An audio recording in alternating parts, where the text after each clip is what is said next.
இடத்துல சொஃபஸ்டிகேட் பஸ் 6 கோடி ரூபாய். அதில் உட்காந்துட்டு போக போகிறீங்க. 11:20க்கு மேலே வர போகிறீங்க. 11:30க்கு மறுபடியும் உள்ளே போயிடுங்க. அதுக்கப்புறம் வெற்றி நமது வரட்டா அப்படின்னுட்ற உள்ளே போயிட்டு உட்காந்துக்கிட்டு அதுக்கப்புறம் அதில் என்ன உங்களுக்கு அச்சுறுத்தல் வந்துச்சு? பர்மிஷன் கொடுக்க மாட்டாங்க, 1 மணி நேரம் தான் கொடுக்குறாங்க, நாங்கள் அந்த 1 மணி நேரத்தில் ஒரு தொகுதி பிரச்சாரம் பண்ணிட்டு வீட்டுக்கு போயிட்டோமா? பேசுறதே 10 நிமிஷம், பேப்பர் போராட்டத்தில் அது 5 நிமிஷம் போயிட போகுது, மீது 5 நிமிஷம் தான் நீ பேச போகிற. இதில் என்ன இருக்குது உனக்கு? இவங்களுடைய நோக்கம் என்னன்னா, விஜய் இங்கே பேசுகிறார் அப்படின்னு டமால் அடிச்சுக்கிட்டு ட்ரெயின் போதா நடுவில் ஒரு மதில் சோறு இருக்குதா அது மேலே எல்லாம் அவன் வந்து உட்காந்துக்குருவானுங்க. இவர் கரெக்டாக அப்படி வந்துடுவார். இங்கே வந்துட்டு அப்புறம் அப்படியே எல்லார்கிட்ட கையாடணும்னு விஜய் கத்திக்கிட்டே இருப்பான். 4 பேர் பரண்டு பின்னாடி விடுவான். யார் சுதந்திர போராட்ட தியாகியா? நீ புடலங்க எந்த ஒரு புடலங்க மயிரும் கிடையாது. திருவெரும்பூர் தொகுதி டிவிகே வேட்பாளர் அவர் வந்து விஜய் அவர் வரமாட்டாரு அப்படின்னு நினச்சி என்ன பண்ணுறாரு தெரியல. அவர் வந்து விஜயோட கட் அவுட் எடுத்து வச்சுக்கிட்டு வண்டியில் வந்து பிரச்சாரத்துக்கு போக ஆரம்பிச்சிருக்காங்க. அதை வந்து பார்த்துட்டு நிறைய விமர்சனம் வருது, நிறைய பேர் வந்து கலாய்க்கவும் செய்கிறாங்க. நீங்களும் உங்களுடைய பங்கு கலாய்ங்கன்றியா? அதாவது அவனை கூட வச்சுட்டு பிரச்சாரம் பண்ண முடியாது, பொம்மையாவது வச்சு பிரச்சாரம் பண்ணுறான். அது சத்யகுமார் தான் ரொம்ப தமாஷ். டீ கடைகளோட வாங்க டீ சாப்பிடலாம் அப்படின்ட்டு. விஜய் மாதிரியே அந்த புத்தி வளர்ச்சி தான் எல்லாருக்கும். படித்தவன் படிக்காத எல்லாரும் ஒரே மாதிரி தான் இருக்காங்க. நாம் 2034 தொகுதிகளையும் செய்யப்போன்றது. எல்லா வழியும் கடந்து வந்து என்ன உனக்கு எங்கே வலிச்சது? எல்லா வலியும் அப்படியே விட்டுட்டு கடந்து நீ யாருக்கிட்ட கடன் வாங்கின உனக்கு வலி இருக்கிறதுக்கு? நீ தான் உன் பிள்ளைக்கே கடன் கொடுக்குற, உன் பொண்ணுக்கு கடன் கொடுத்துருக்குற. சாரி, இவ்வளோ கடன் தான் கொடுத்துருக்குறீங்களே, வட்டி வருவாயை பற்றி பென்ஷன் பண்ணலையே அப்படின்னு கேட்டிருக்கணும். அப்போ நல்லா சிரிப்பாக இருந்திருக்கும். உங்கள் அப்பா எவ்வளோ வட்டி தராரு, உங்கள் ஆத்தா எவ்வளோ வட்டி தர்றாங்க, உன் பொண்டாட்டி கடன் கொடுத்துருக்குறியா அதுக்கு எவ்வளோ வட்டி. இன்னும் ஒரு 10 நாள் 15 நாள் தான் அந்த எலெக்ஷனுக்கே இருக்குது. இவங்க வந்து 3 நாளைக்கு ஒரு வாட்டி தான் வந்து இப்போ கூட்டங்கள்லாம் நடத்த பிளான் பண்ணுறாங்க. அவங்க என்ன பண்ணுறாங்க என்னன்னா, விஜய்க்கு ஏதோ ஒரு குறை இருக்குது, அவரால் நின்று பேச முடியல, பரப்புரையெல்லாம் தவிர்க்கணும், யார் மேலேயாவது பழியை போடணும், பழியை போட்டுவிட்டு அந்த வீட்டில் படுத்துடுறாரு. தமிழ்மெட் நேயர்களுக்கு வணக்கம். இன்று நம் நேர்காணல் இணைந்திருப்பவர் மூத்த பத்திரிகையாளர் ஐயநாதன் அவர்கள். வணக்கம். வணக்கம். தமிழக தேர்தல்கள் வந்து ரொம்ப பரபரப்பாக இயங்கிட்டு இருக்கு. எல்லா வேட்பாளர்களும் வந்து பிரச்சாரம் ஆகுதுன்னு சொல்லி போயிட்டு இருக்காங்க. விஜய் அவர்களுடைய வந்து பிரச்சாரம் வந்து தொடர்ந்து 2வது நாளாக இன்னைக்கு வந்து கேன்சல் செய்யப்பட்டிருக்கு. அது போக வந்து பெரம்பூர்ல அவருடைய வேட்புமனு வந்து இன்னைக்கு ஏற்கப்பட்டிருக்கு.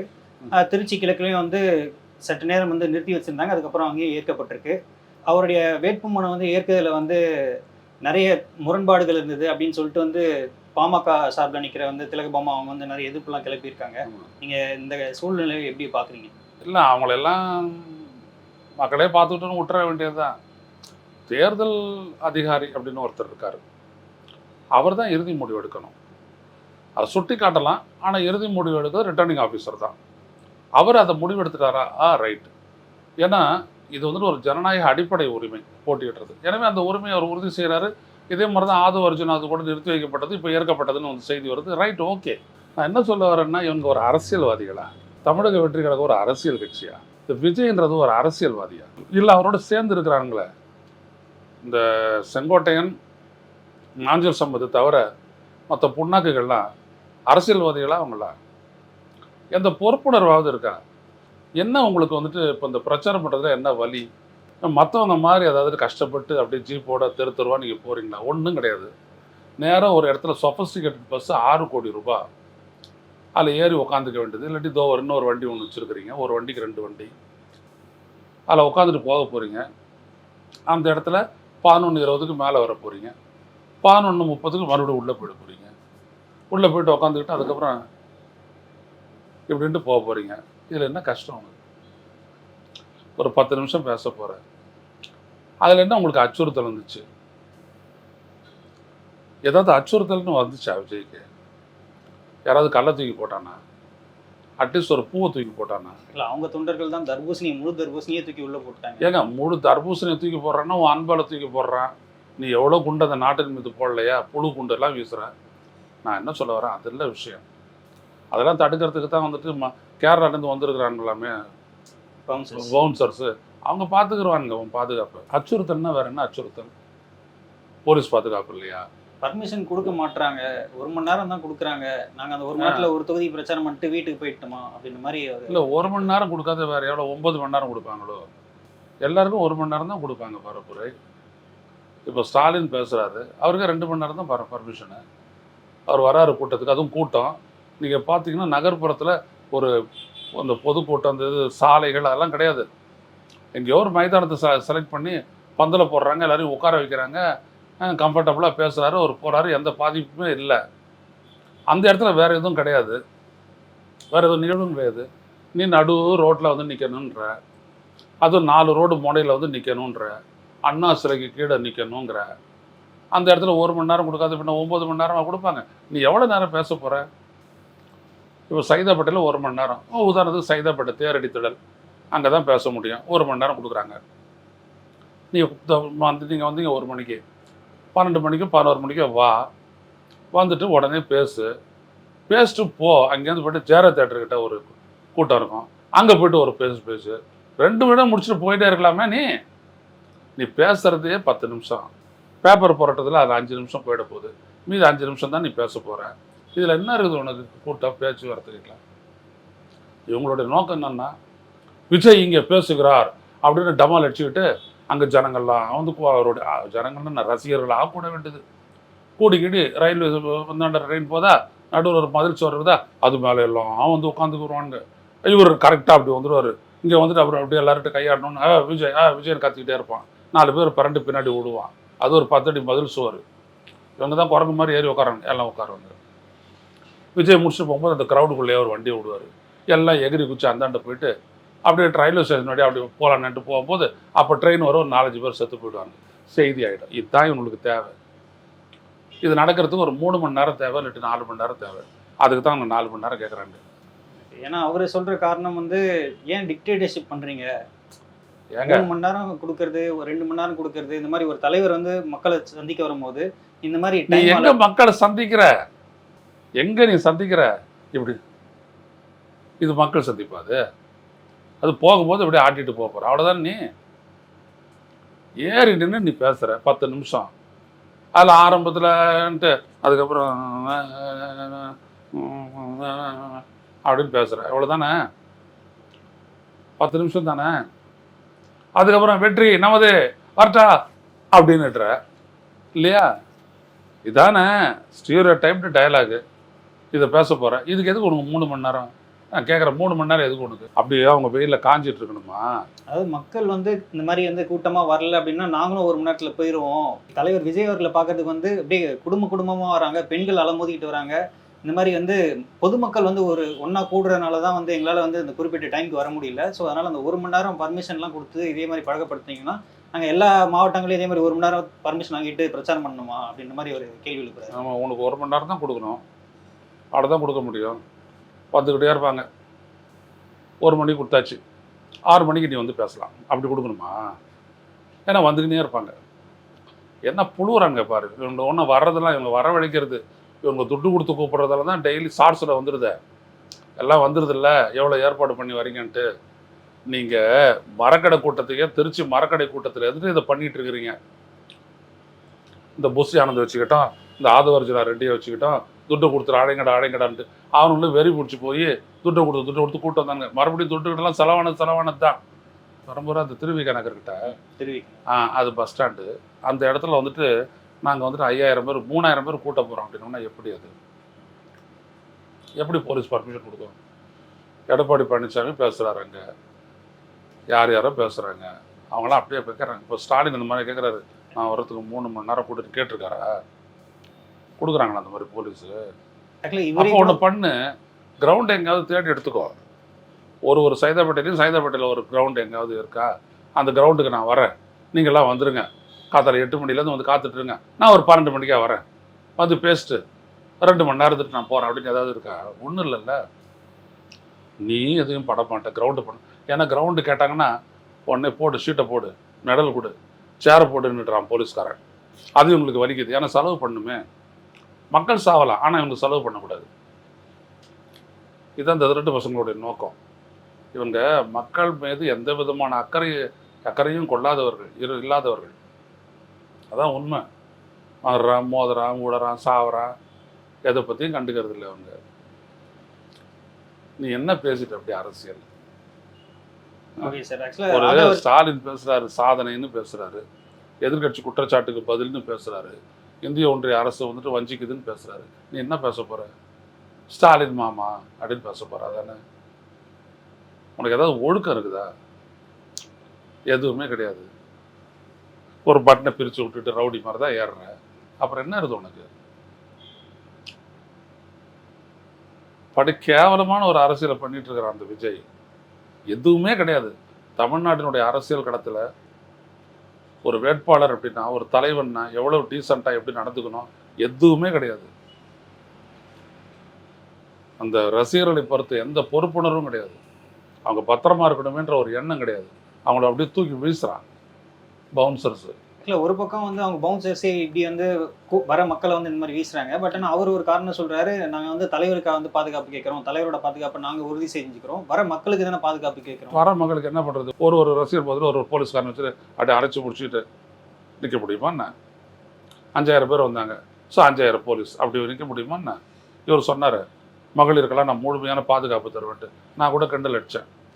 சினிமா போகணுன்னா ஒரு ஃபோன் பண்ணுங்க போலீஸ் ஸ்டேஷனுக்கு, அவங்களே ஜீப்பில் வந்து கூப்பிட்டு போய்ட்டு விடுவாங்க, டிக்கெட் வாங்கி கொடுத்து உட்கார வைப்பாங்க, உட்கார வச்சு பின்னாடி விட்டு விற்பாங்க. படம் முடிஞ்சிடோடனே வெளில கூட்டு வந்துட்டு சமோசாலாம் வாங்கி கொடுத்துட்டு டீ எல்லாம் வாங்கி கொடுத்துட்டு வீட்டை தந்து விட்டு அப்படியா? என்ன பாதுகாப்பு? யாருமே கேட்காது. எப்படி நீங்கள் கேட்குறீங்க? யாராவது கேட்குறாங்கண்ணா அது மாதிரி? எடப்பாடி பழனிசாமி கேட்குறாரா? 200 தொகுதிக்கு மேலே பரப்புரை பண்ணிவிட்டார் அவர். நேராக போகிறாரு, நிறுத்துறாரு, 1/2 மணி நேரம் பேசுகிறாரு, போய்கிட்டே இருக்கிறாரு. ஆம்புலன்ஸ் இந்தாண்ட போகுது, மக்கள் இந்தாண்ட போகிறாங்க. இப்போ சீமான் போகிறாரு, பேசுகிறாரு, கேட்குறாங்க. சீமான் வரும்போது அந்த இடத்துல எதுவுமே இருக்க மாட்டேங்குது. அவர் பேச ஆரம்பித்தோன்னே கூடுறாங்க. ஒரு 1000-2000 பேர் கூட்டிடுறாங்க. அவர் பேசிட்டு அவர் பாட்டுக்கு போயிட்டே இருக்கிறாரு. கூட்டம் பாட்டு கலைஞ்சி போயிட்டே இருக்குது. அப்படிலாம் ஏதாவது பிரச்சனை இருக்கா? இந்த உதயநிதி வராரு, எல்லா இடத்துலையும் பேசுகிறாரு, ஏகப்பட்ட கூட்டம் கூடுது. கூடி விட்டோன்னா அவர் போயிட்டோன்னே எல்லாரும் போயிடுறாங்க. ஏதாவது பிரச்சனை இருக்குதா?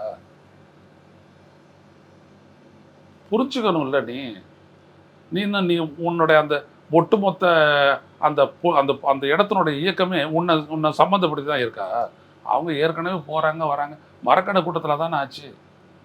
இவன் பாட்டுக்கு காத்தால 9 மணிக்கு வரேன்னு சொல்லிவிட்டு 2 மணிக்கு அங்கே போய் சேர்ந்து அந்த இடத்துல எல்லாருடைய தொழில் நிறுவனங்கள்லாம் மூடி போட்டு கலையறதுக்கெல்லாம் 5 மணி ஆகி அன்றைக்கி ஃபுல்லாக அவங்க பாதிக்கப்பட்டாங்க. பேருந்து பயணம் இல்லை, வியாபாரம் இல்லை, எல்லாம் சகிட்டு போயிட்டான் கையாட்டிட்டு. இதெல்லாம் என்னது? இதெல்லாம் நான் உனக்காக வந்துட்டு அப்படியே திருச்சி நகரம் அப்படின்னா நீ யார்? நீ யார்? சுதந்திர போராட்ட தியாகியா? நீ புடலங்க எந்த ஒரு புடலங்க மயிரும் கிடையாது. உனக்கு என்னத்துக்கு அந்த மாதிரி கொடுக்கணும்? நான் நல்லா ஐஜி டிஜிபியாக இருந்தேன் அப்படின்னோம்னா என்ன மணி முடிஞ்சிடுச்சு, இப்போ நிகழ்ச்சி நடக்காது, போய்கிட்டே இரு திருப்பி, அவ்வளோதான். டிரைவர் எடுத்துகிட்டு போயிட்டாரா, ஏர்போர்ட்டை சேர்த்துருங்க அப்படின்ட்டுருவேன். ஓகே, ஆக்சுவலாக அவங்க குற்றம் சாட்டுறது வந்து அதே மாதிரி போலீஸ் சிட்டி கமிஷனாக இருக்க அருண் ஐபிஎஸ் அவங்கள தான் வந்து குற்றம் சாட்டுறாரு. அவங்க தான் வந்து திமுக அரசுக்கு வந்து விசுவாசமாக இருக்குன்ற பேரில் வந்து எங்களுக்கு வந்து இந்த மாதிரி வந்து கொடுத்த பர்மிஷன்லாம் வந்து ரிவ்யூ பண்ண வச்சுட்டு 1 மணி நேரம் பர்மிஷன் வாங்கி கொடுக்குறாங்க. 1 மணி நேரம் தான் ஏன் பர்மிஷனு?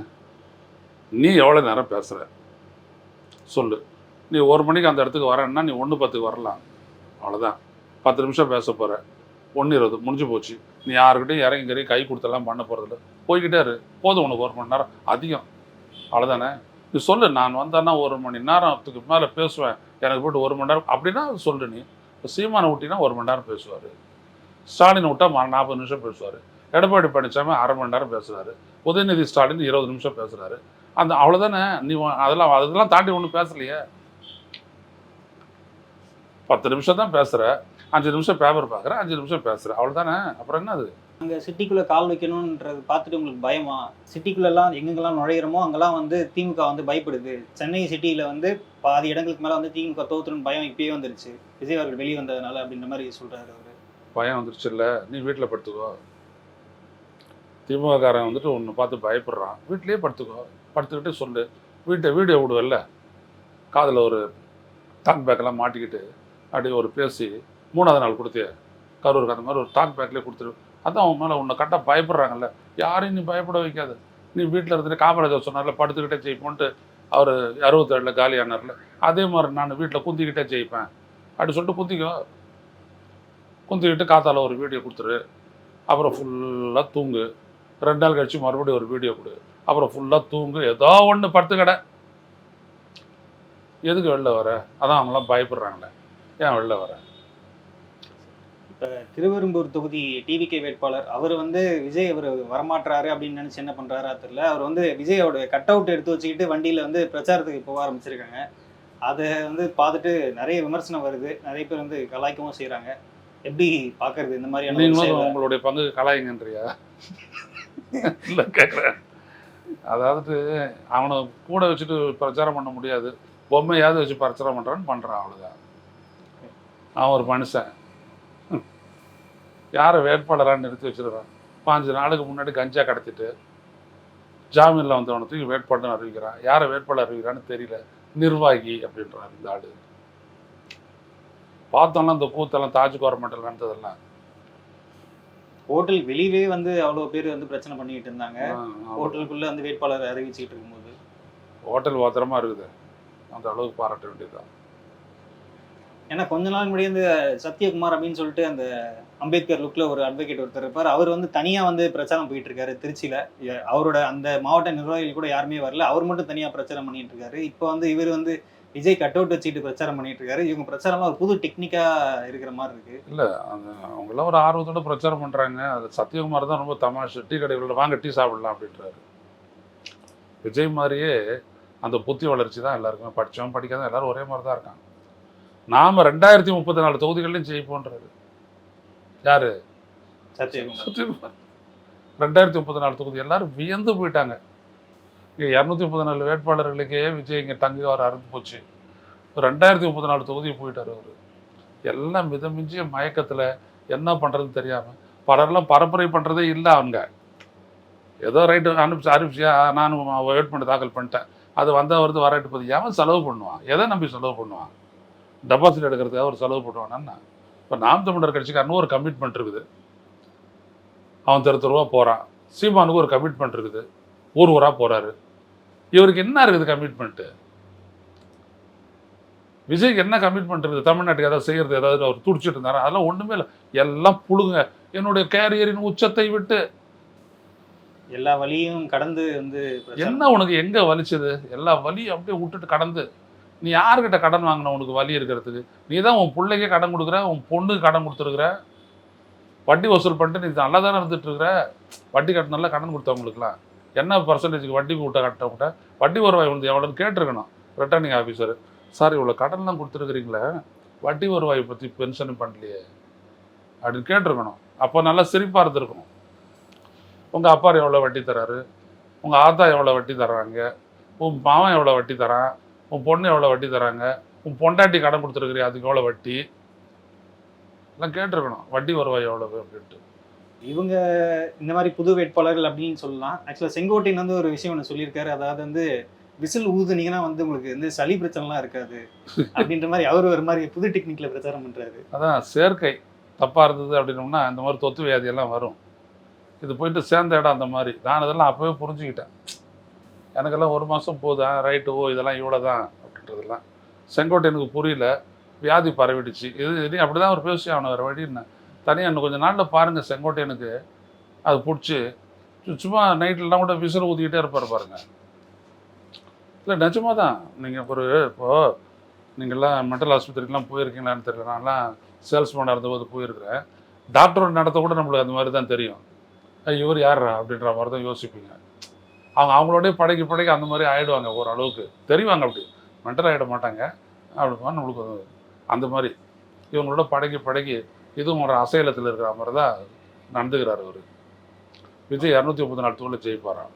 இன்னும் வந்து ஒரு 10 நாள் செங்கோட்டையன் சொல்கிறாரு.